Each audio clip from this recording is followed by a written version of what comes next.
Today we're taking a look into the Homebound program. This is how the student who was shot and killed was receiving his instruction. And we're learning that there was a multitude of concerns related to minimal oversight of this program, a lack of training, and it appears that staff actually were very unaware of the policies and procedures that were associated with the Homebound program. One school board member says after learning about all this, she's not only disappointed, but outraged. To be very honest, I am angry. It was her idea to launch a third-party investigation into Richmond Public Schools, and she's not happy with the results. We, on many levels, failed. School board member Dr. Shonda Harris-Muhammed initiated the external probe of the deadly Huguenot High School graduation day shooting, and the findings, she says, reveal systematic failures. This is not the first time that from my school board seat, and it's an honor to serve, that I have talked about the dysfunctionality in our operations. Houston, we got a problem.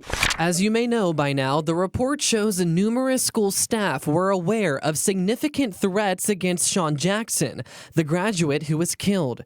Jackson was homebound and not allowed in school buildings or at school events due to safety reasons, and his mother told his counselor that students shot up his home and literally tried to kill him.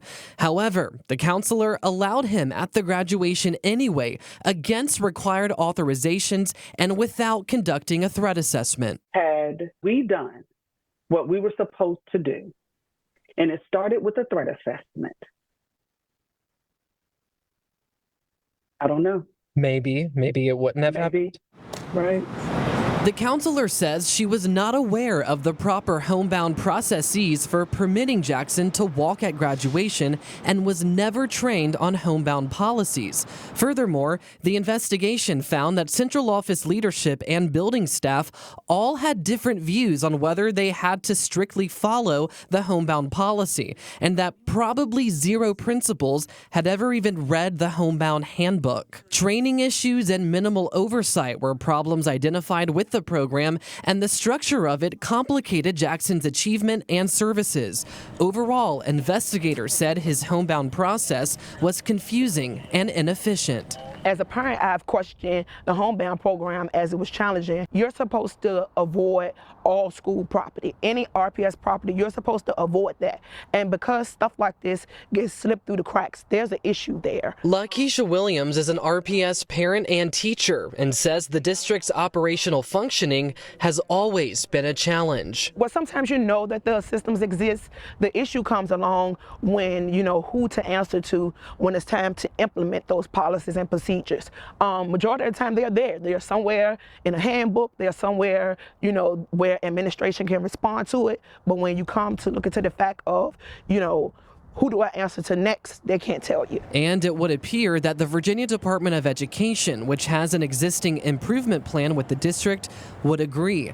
Last January, the VDOE told the school board chair RPS is deficient in its creation and implementation of effective systems and organizational structures. Systemic lines are blurred, and employees are often unsure of their roles, causing systemic breakdowns. This may have an impact on some of the struggles we've recently witnessed, where a lack of standardized protocols and procedures have proven problematic. I don't know what the last charm is going to be. The Foxfire should have shined light.